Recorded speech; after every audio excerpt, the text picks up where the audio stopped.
All right. Thanks everyone for joining us for our business town hall today. It's July 1st, 2021. This is our monthly business town hall. It happens every first Thursday of the month. So you can expect that for every first Thursday. And the topics will vary. We'd love to hear from you about what topics you guys would like to hear about. You can always reach us at economicdevelopment@somervillema.gov. Some overview over the ground rules, I guess, for the meeting today. We are using Zoom. We have a short presentation followed by some Q&A. It looks like we'll probably be a smaller group today, so feel free to either unmute yourself or to submit your question in the chat. If you have a question as well, you can raise your hand and we can unmute you that way.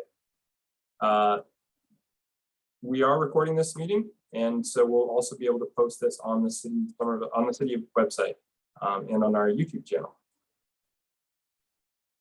So we'll start today with just doing some economic development updates. I will pass it off to our guest speaker today, Myrna from Good Egg Marketing. We'll discuss a little bit about knowing your customer, some trends that have changed in the last 15 months with consumer and customer spending. And we'll have more of a discussion amongst other businesses. We'd love to hear from you all about what it's been like for you and what things have changed for you for your business. And then we'll have a time for Q&A. So let's get right into it. So jumping off, for folks that may not have heard, this happened a couple weeks ago. We had some extensions at the state level for outdoor dining. That was initially anticipated to be expiring in August. The state house was able to pass that to extend outdoor dining until April 21st, 2022. It gives us a lot more time. Similarly, for to-go alcohol sales and to-go delivery drinks, that will be extended until May 1st, 2022. One distinction that was added to the initial emergency regulations that allowed this initially was that drinks that are sold on site must be the same price as those that are sold off site for consumption off site. You can refer to the CDC workplace and business guidelines for any general COVID and safety specific guidelines for your business, but Massachusetts sector specific guidelines have been lifted. We have Daniela Carrillo on the line today, who is leading the charge on our side for outdoor dining licensing. But so as the weather has gotten warmer, especially earlier this week, in some cases too warm, the interest and want for outdoor dining arrangements is increasing. If you had a previously approved layout for outdoors and you are looking to increase that number or change your layout, you do need to apply for a license amendment. For any questions, you can direct those to Daniela, who's here on the chat. And Daniela, actually, if you have anything else to add there, feel free to do so. I don't think so. I think you've said it all. But yes, if you have any questions, please feel free to contact me. We are going to have the same process until the end of the year. So yes, reach out to me with any questions about layout. We still have some contacts that are maybe able to help businesses with their layout plans. Of course, we don't have any more the 6 feet apart distance, but if you need any help, just let me know. Send me an email, and I'll help you with the application. Awesome. Thank you. This is another initiative, switching gears here, about sharing your business story. We are looking to spotlight businesses, who are, being creative and finding ways to continue to operate and who have, inspiring stories for us to share as we head into the not post-COVID, but post-government mandated restrictions, in ways that we are able to share those stories out. We'd love to hear about how you are being creative to continue to serve your customers and meet the needs of your customers. How in the past 15 months, you've been able to support your community versus the fight against COVID. If you guys are spotting those "we're vaccinated" signs in various businesses, please send over photos for that. We'd love to spotlight you all. You can send that link or send those photos to and fill out the form at somervillema.gov/businesshelp, and we'll get in contact. We'd love to do that. Okay, so with that, I'd like to introduce our special guest speaker today, Myrna Greenfield of Good Egg Marketing. And with that, Myrna, I think I will hand it off to you. Great.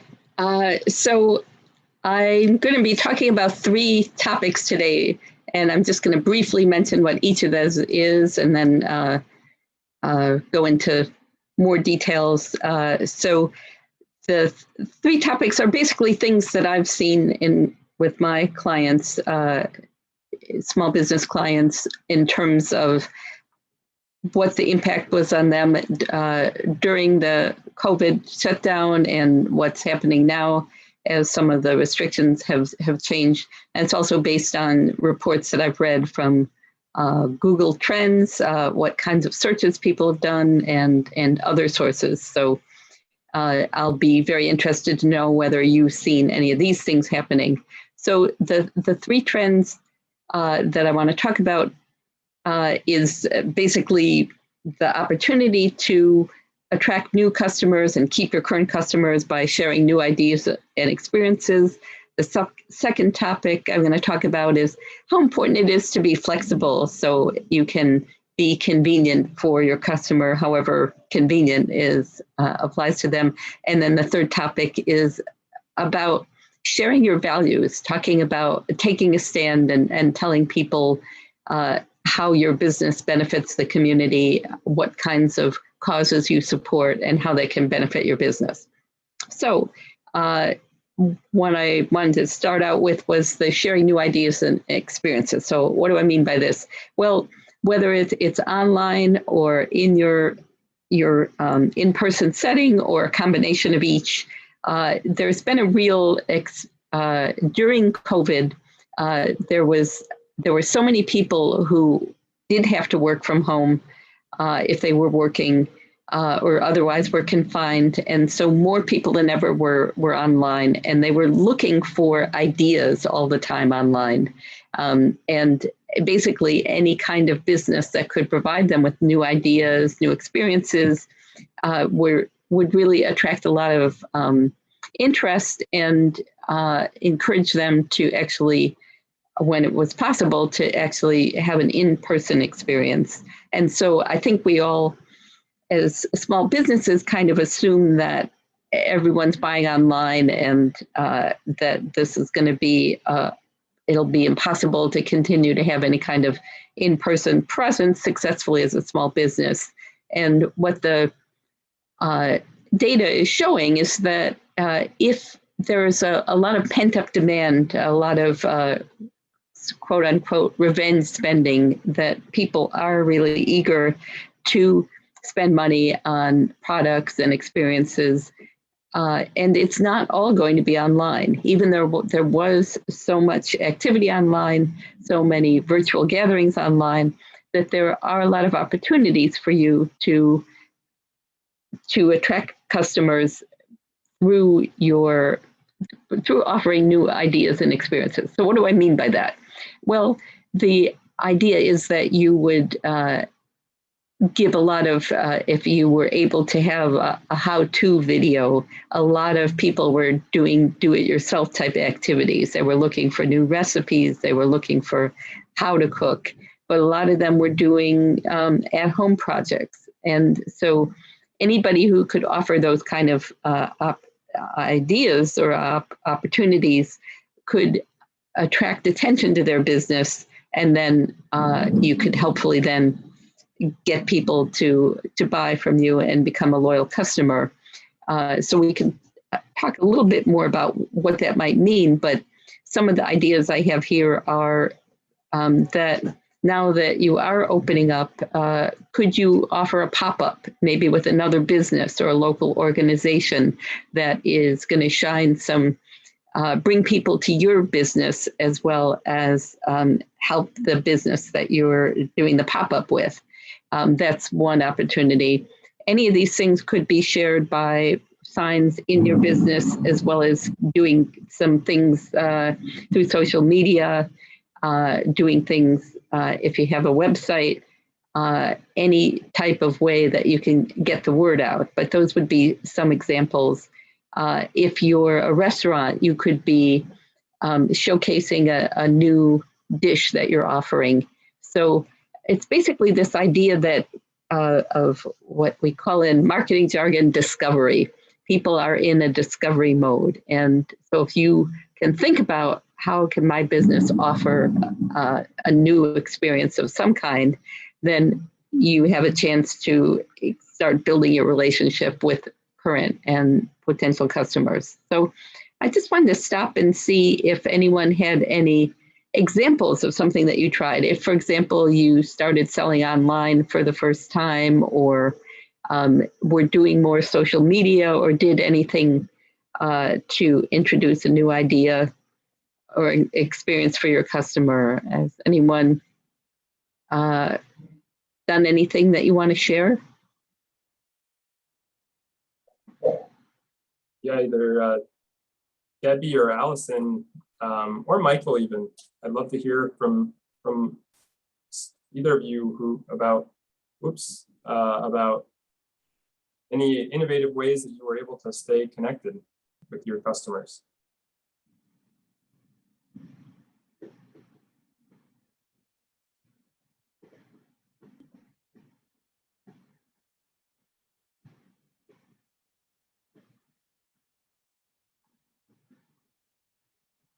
And it doesn't have to be you all. We could hear from Jessica too.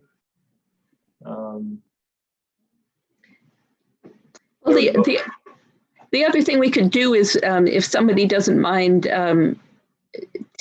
speaking up and talking a little bit about your business, then we could all brainstorm together about some of the new ideas or experiences that you might be able to offer. Is anybody willing to be the guinea pig?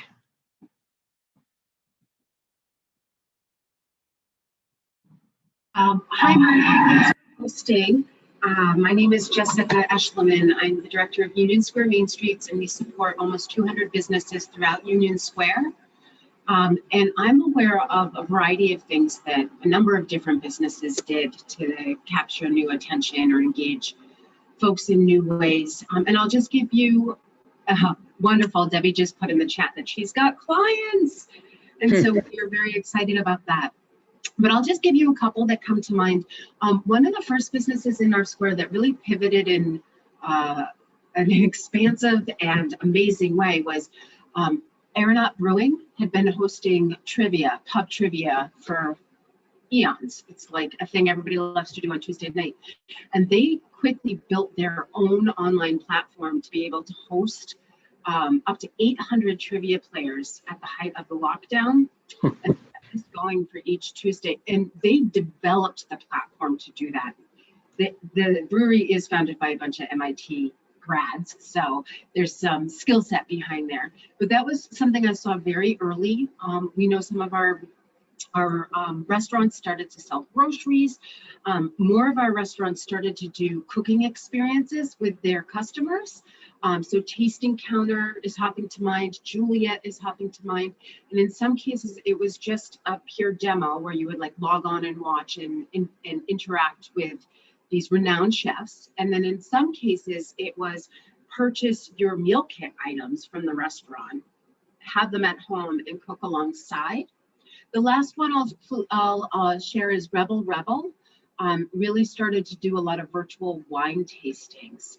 which, you know, they're known for their wine tasting and education programs, but they were able to couple it with, you know, get your bottle of, you know, come get your bottle of wine to go, pick it up, bring it home, and then still share in a sense of community and knowledge with us. Thank you. Those are really all great examples of creative ways that people have been able to build their relationship with either current or new customers by giving people a chance to try new things and stay connected.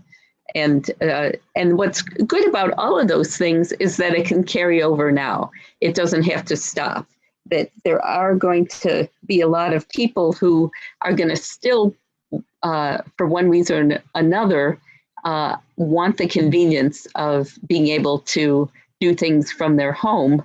And a lot of people are going to opt for hybrid type situations where they hold in-person events, but they also keep the option of people being able to log in virtually. And so that has really added to a lot of businesses following, because they're able to reach people who maybe were homebound even before COVID or are still homebound or for one reason or another find it easier to interact at home. So that's great. But for people like, for example, Juliet, I think they were very creative in terms of the types of cooking experiences and so on they offered. Their challenge, hopefully, if they brought some new people into their audience through the online experience, is getting them there in person so that they can, so it can work both ways.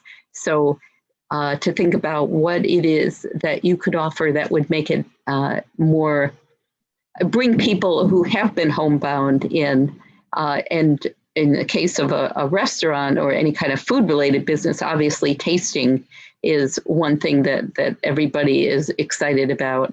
And even if you're not a restaurant, the pop-up type idea of bringing in some type of food related business for a tasting is another way that you can really motivate people. But you can also think about other senses, like if there's some kind of personal care product company that you're selling their products, to be able to feature the taste, or not the taste, the scent of what their products are like, to do something creative like have people offer a blind scent testing where you would have offer different scents and ask people to identify the scents. It's just different ways that you can get people to do something that's sort of fun and interactive that helps expand their knowledge. Obviously, you can do the same thing with wine tasting, so that you focus on smelling, sniffing the wine before you do the tasting. So I think those are great examples of how local businesses have been creative during COVID, and now it's a question of how do you extend that. Before we go on to the next idea, any other comments or suggestions about ways to do things both online and in person?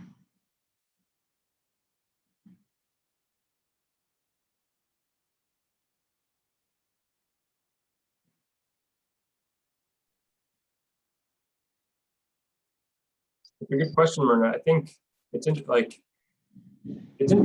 I mean, obviously this is a separate, but for us to be able to host our monthly business town hall, we plan to continue to do this on a monthly basis. And actually we'll likely have an increase of attendance when we do it online. I think we would much rather prefer to have folks in person. And so figuring out how to be able to maybe balance the two is going to be something that we're certainly interested in figuring out. I could see the application for a business as well, to be able to just increase their reach, you know, for in-person and at-home events at the same time. Yeah, that's such a good example because I know with all the business organizations I work with, getting business owners to actually who have on-site premises to be able to leave them in order to go to any kind of meeting or workshop is challenging. And so being able to offer it virtually is a great convenience. And yet at the same time, you don't get that sense of community and connection. So I would say doing like a quarterly in-person gathering with some kind of special incentive in terms of food or entertainment is always appealing. But that's really a good point that for so many of us, it's been a way to bring our interaction with customers to more people because we were able to offer that online. And that's a perfect segue to my next point, which is the one about be flexible. That the thing that we found is this is related to the trend of convenience, that when it comes to attracting anyone, whether it's City of Somerville trying to attract business owners to events, or whether it's a business owner attracting your customers, there was by necessity so many of my clients who weren't online or weren't selling online pre-COVID did find it necessary to have an online sales or ordering option during COVID, to offer curbside pickup, to offer delivery and shipping and so on, to piggyback with other businesses to get their products out to people who weren't able to leave their homes to get them. And so that was obviously a trend during COVID. And but there was a demand even before COVID for convenience, that a lot of people, a lot of small businesses were finding that if they could make their services or their products more available online, that it expanded their customer base. And so post-COVID, or as we're coming out of COVID, I really want to encourage you to think creatively about how can you keep making things convenient for your customer as your customer defines them, because you may have a thought of, oh, this is going to be more convenient. But for example, you could consider offering wacky hours once a month or once a week, or so that people who are working during the day or working long hours could potentially come for a special visit to your location that they wouldn't be able to do. And by being open in those either super early or super late hours, or a day you're not normally open, it's an opportunity to reach people in a different way. The other thing under flexibility is really about customization. That one thing that's a phenomenon of so many people ordering products from the internet is they're used to be able to get things customized products for their particular size, their particular color.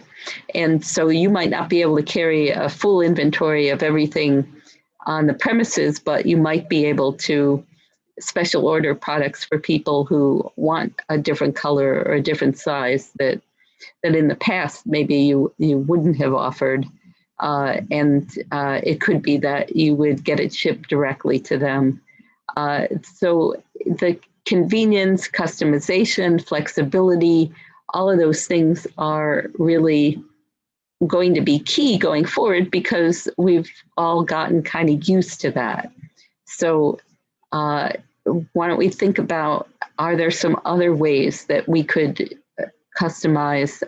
One last thing I would say is curation, which I know a lot of folks like Rebel and most smaller businesses do a lot, where they're really trying to curate or offer, do some of the selection for people, because most of us are busy.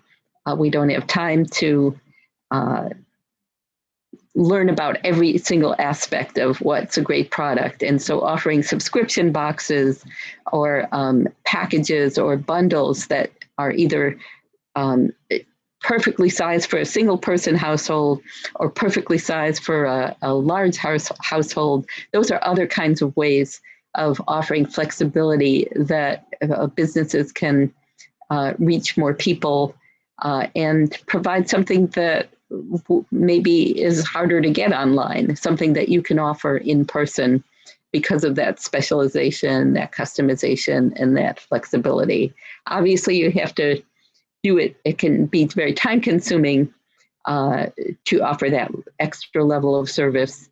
And yet I think that in the long run is important in terms of having strong relationships with your customers.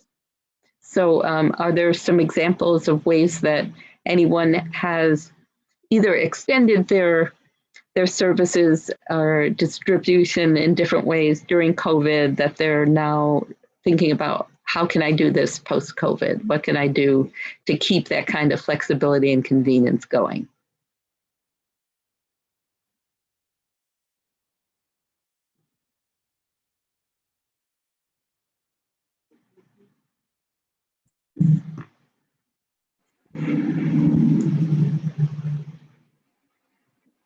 I'll offer something briefly. Like Nick was noting, that the virtual meetings that our organizations have been running have served many benefits. While we are excited to return to in-person meetings, we are conveners of community. This is what we do. We celebrate place and people in that place. Something I did notice, and I believe, Myrna, you said it exactly, is our attendance had increased by folks who could not leave storefronts to attend our monthly business meetings. I always say that Pokey, but I share that Pokey over at Reliable has said to me, Jessica, if I could bring my cash register to your business meetings, I would be there. And obviously she needs it to be in her storefront, but she's been able to participate with more of our offerings. And we are a tiny nonprofit. We do not have a tech team. You know, like most of our small independently owned businesses, it's either a one-person shop or a very small team, small crew. So I'm at a loss in terms of technology, how to do that, and to do it on a budget that a nonprofit like ours can afford. To do a hybrid, I'm sorry, I don't think I said that explicitly. To return to in-person meetings, but still create a virtual option for people to log into. Yeah, well, definitely technology makes a difference, and there might be some things I could recommend offline later on for anyone who's interested in thinking about the best hybrid models. It can be costly, but I think there are different ways to approach it. It's certainly, that's a great example, though, of how it expands your ability to connect with the people that you're serving. And ideally, any business would be able to do that. There's a lot of one-on-one video calls that you could be doing, the live video to connect with a customer who isn't able to come in person using anything like a Zoom call, but there are other technologies too. And that's something that I think businesses could take advantage of, is doing that kind of one-on-one consultation. In fact, one of the businesses I worked with for City of Somerville, Petwell Supply, offers the free consultations for, in their case, anyone in the country about their products. And I think that's such an important selling technique, to be able to, pet owners are so want the best for their pets, and being able to get the advice from someone who shares their love for all kinds of species. It's just a great way to build trust in your business and attract new customers. So there are lots of ways that we can keep using this technology to build relationships both offline and in person.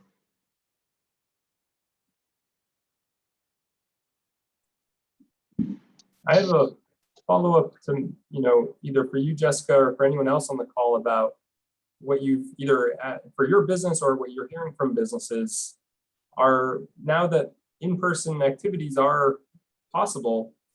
Are you seeing businesses toss out the ways that they were doing things online, are relieved that they feel like they don't need to continue to provide certain services that they were using during COVID? Or are you still seeing folks continue to provide those services?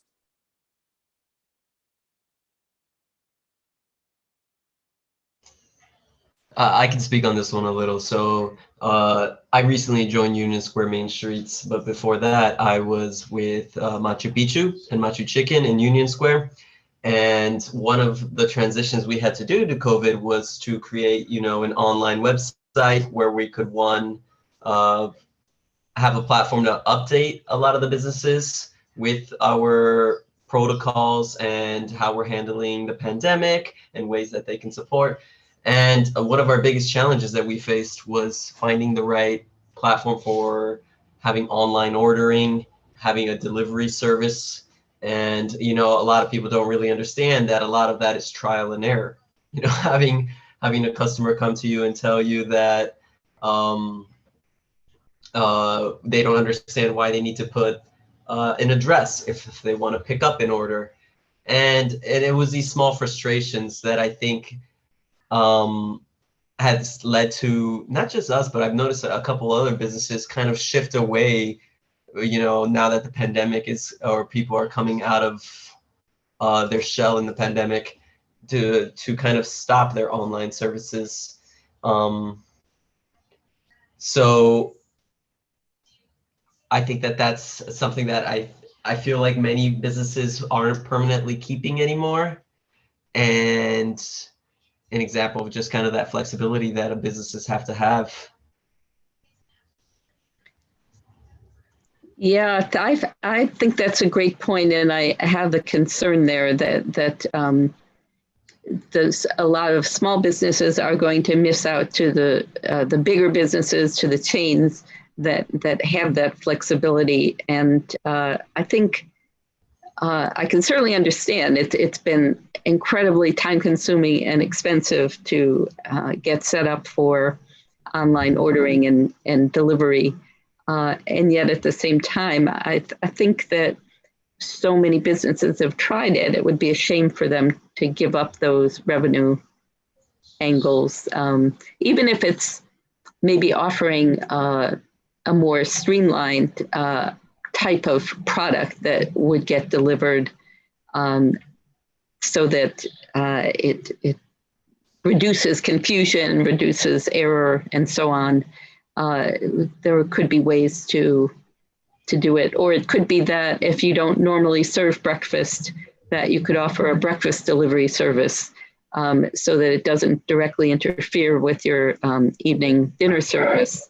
So that I think there are so many ways that I've seen the businesses. The other thing I've seen businesses doing in the case of a lot of the restaurants that were offering groceries on top of prepared food because of the supply chain problems. That's something I actually have questions in my mind about. Is there going to be continued customer demand for those kind of products, given that people can just go right back to the grocery store and shop? And I would say that if you're offering unique products, especially if you do any value add products in your business, or curate them from other sources, that it's still worth offering prepared food and the grocery products if they're specialty products in some way, or you're a pickup site for a farmer's products or so on.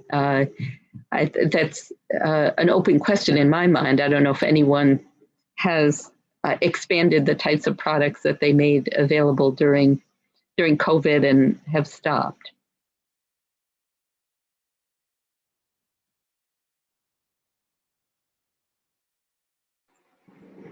I'm happy to share some feedback that I've received in our organization, or just observations and conversations in our business meeting. It goes back to this idea of such small teams in our locally owned and independent businesses.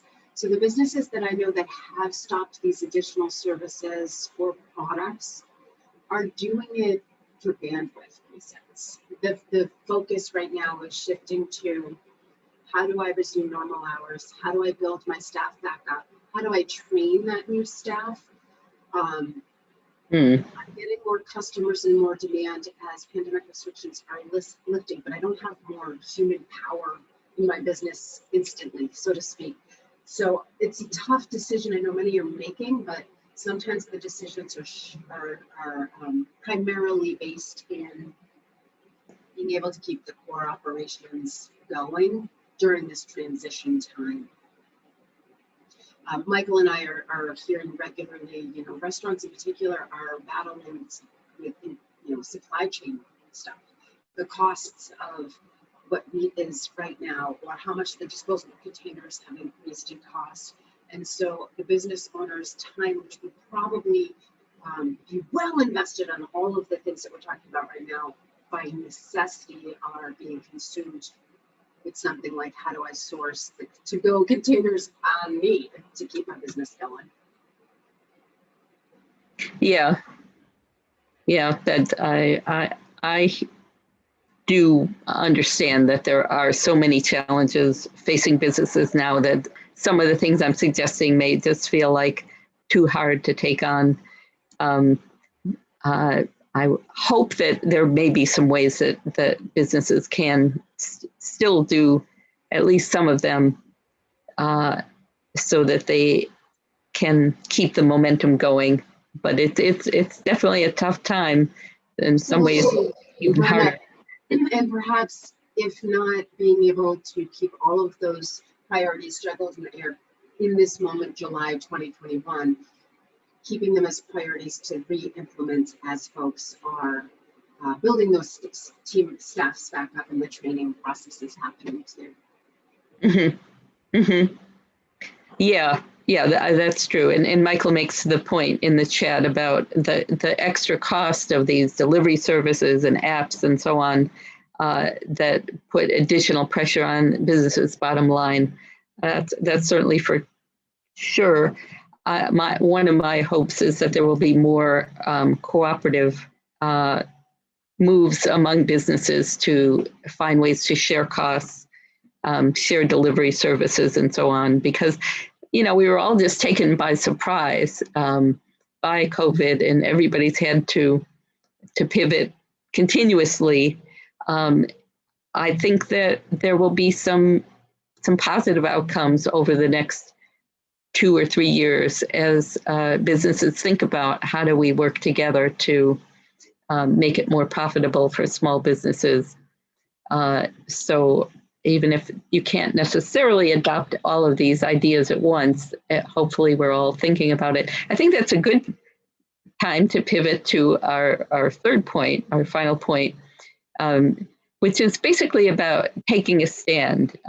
One of the other really strong trends that happened over the last year and a half, which wasn't just about COVID, but also about the murder of George Floyd and the election and other things, is that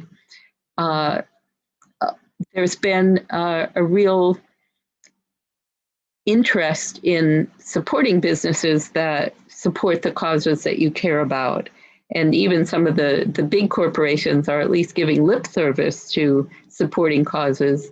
I do feel like it's one of the top strategic advantages that small, independent, local businesses have is that you're small, independent, and local, and you really need to emphasize that to as much as possible, as long as you're doing it in a authentic way, talking about things that you're actually doing, ways that you're benefiting the community, either by supporting a local sports team or ways that you participated in providing free food or meals during COVID, and are continuing to do that.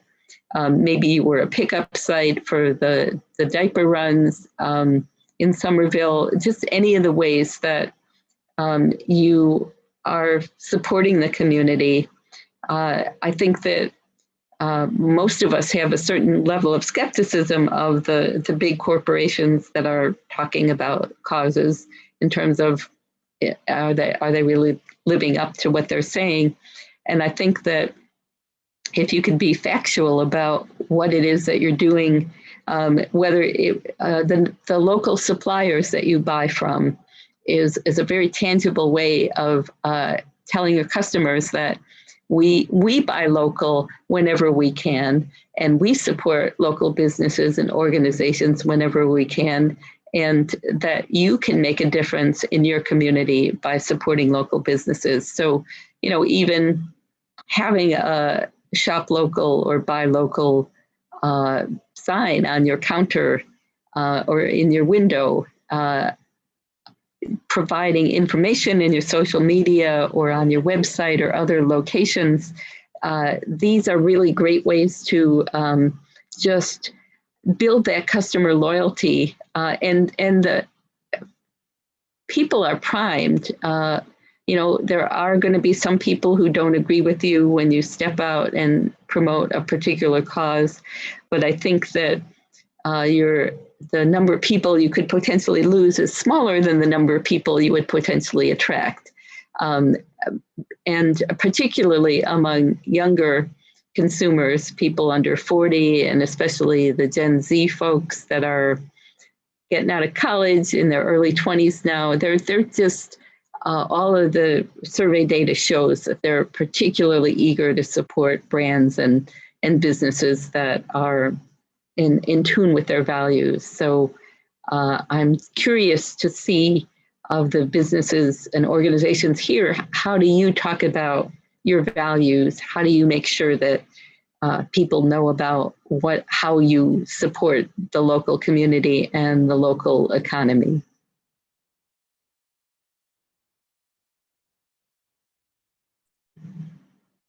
I saw that Jessica, she had to hop off, mentioned in the chat, but it would have been an excellent opportunity for her to speak about an initiative in Union Square this past week for Good Food for All, which is an initiative to raise funds for their SNAP EBT program at the Union Square Farmers Market, to support those who are food insecure to be able to make that match.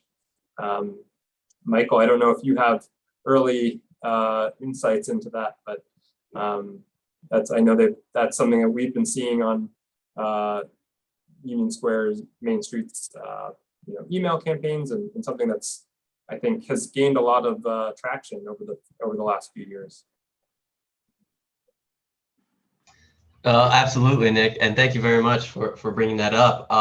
So I'm fairly new to the Good Food for All committee, but it's something I'm really proud of to be a part of, and I completely agree. Just understanding the demographic of the audience you're trying to reach out to, and understanding the values and beliefs that are most important to that demographic is key to really building the base to your business.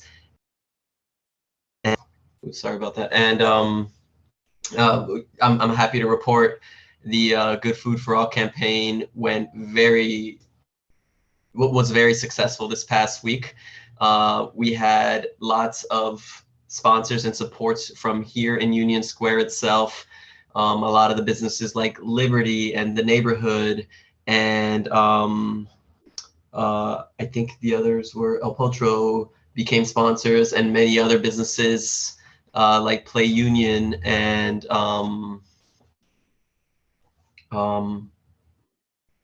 Celeste played a big role in making this campaign really successful, and we reached over 100% of our goal. I think we were at 120 some last that I checked. We're actually going to have a meeting tomorrow to debrief on this, and our goal was to raise at minimum $5,000, which would really help a lot of the families in the SNAP Match program. At the farmers market, one of the main goals for us is to make it inclusive for everybody, and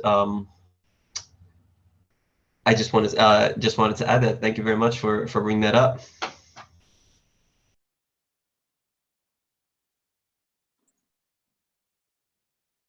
That's awesome, Michael. We look forward to hearing the full readout, whether it's in the email newsletter or in person one day.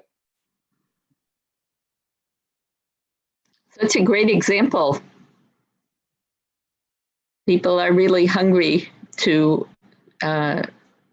make a difference and to support local and to support each other and support our communities. And, the businesses and organizations in Somerville, you're already doing that. And again, the sort of question is, how are you getting the word out about what you're doing? Are you promoting it in social media? Do you have any signage in your store that talks about it? Or what other ways are businesses sharing that with do you mention it to your customers one-on-one? You could print it in your cash register receipts. There's so many different ways to get the message out about the importance of local business.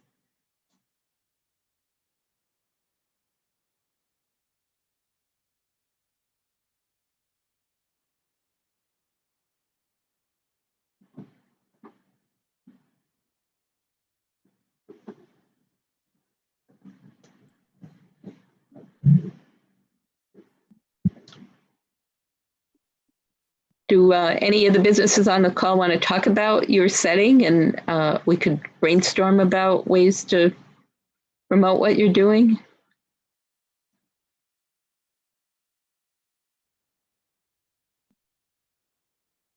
Allison, I don't know if you're available.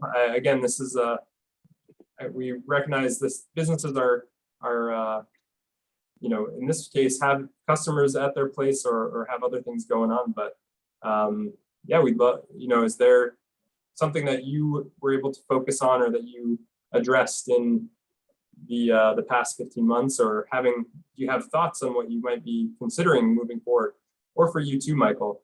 I know it's a little different coming from the business support side, but you may be able to speak to, maybe thoughts inside of what's happening at Machu Chicken when you were there, or thoughts on, what fluff might look like and how it might be different in September, and, or any of those things. I guess on the side of Machu Picchu, Machu Chicken, when I was there, one of the biggest challenges that we faced was we didn't really have an online presence. And I had to really sit down and kind of understand the demographic of Machu Picchu and Machu Chicken as to why we were, that was because, Machu Picchu this past year celebrated 20 years of being open in Union Square. And in those 20 years, they've kind of created a name for themselves as a family style, a traditional style restaurant, which is not as common with the younger generations who tend to look more toward the social media aspects of promotions and hearing about new restaurants on the rise. And that was one of the biggest challenges for us, was how do we present ourselves to maintain our traditional values and our image of a family style restaurant while entering the digital era, if I can word it that way.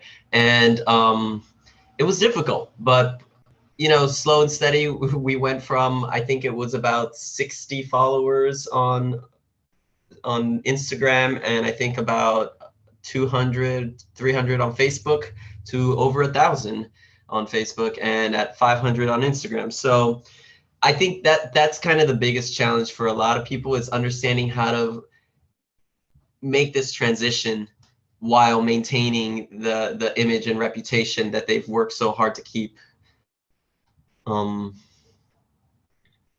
I think that's just something that's going to be an ongoing challenge. Yeah, I think that's true. Although what you're saying I think of video when I hear you talking about that challenge, that to be able to see and feel what it's like to dine at the restaurant and to have that family style experience, I think is just something that most people would just be so excited about. And so that's something that could come across through social media. And, you know, because it doesn't have to be a professional video, it can be something from the heart that, you know, anyone there, whether it's a customer or staffer, takes to, you know, even like a contest to kind of encourage their customers, share your experience here and post it on our social media, and, you know, get a free meal or free dessert the next time you come in. You know, there's ways to make it easy by making it, getting the community involved in, because, you know, you've done a fantastic job of building up that loyal following. And so giving your loyal following an opportunity to say how much they enjoy the experience is something that I think can be very effective and takes a little bit of the work off of the business owners who are doing so many things and juggling so many things. And, you know, to have to add the social media or the website on top of it is challenging. So kind of keeping it simple, looking at ways to get your loyal customers involved, I think is a great opportunity.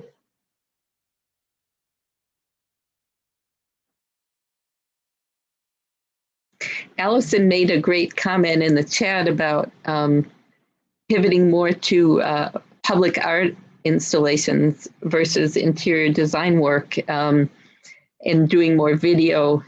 And that, I think, is, again, a way to kind of engage and have a presence in the community and be visible, and providing so much of that sense of connection that we're all craving. All of that sounds really, really great. So, you know, it sounds like most people are already doing these things, and hopefully we can all keep kind of encouraging each other to do more to tell people about the experience.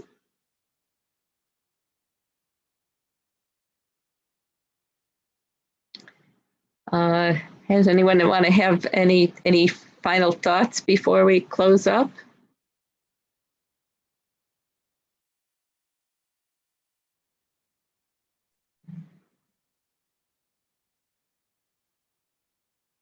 I don't have no final thoughts here, but again, Myrna, thank you so much for you know, leading us in this conversation around, you know, that these maybe you'll be able to summarize better the top three trends that we're seeing and that are here to stay. But again, thank you for the time. For everyone, we'll get this posted online on our Somerville YouTube channel. We'll share that out on our economic development webpage as well. So for those that weren't able to make it, they can still get these insights. But yeah, Myrna, is there anything else to share? Well, I think that's a great idea. Just to summarize the 3 points, that any way that you can share new ideas and experiences, whether it's online or whether it's in person, that is, people will keep craving that. It's a great way to help your business stand out. And the second point about try to be as flexible as you can in terms of their hours and convenience and services to make it easier for your customers.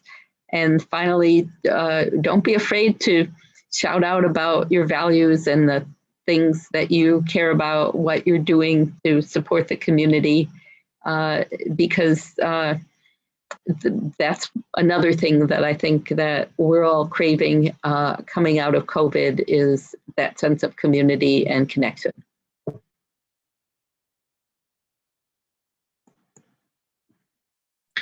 Thanks. Well, it was great chatting with everybody. Awesome. Thank you so much, everyone. I'm just going to do a quick check on the calendar for when we'll meet again. The next Business Town Hall will be on Thursday, August 5th, 3 p.m. as usual. We'd love to hear from you all on other topics that would be relevant. It sounds like there is or we've certainly heard a hiring shortage in certain industries. There may be, that might be a topic we could discuss. But we'd love to hear from you all about what might make sense. Again, hopefully we can provide some further assistance and don't hesitate to reach out. But thank you again, Myrna, and we'll see everyone later. Okay, bye-bye. Thank you.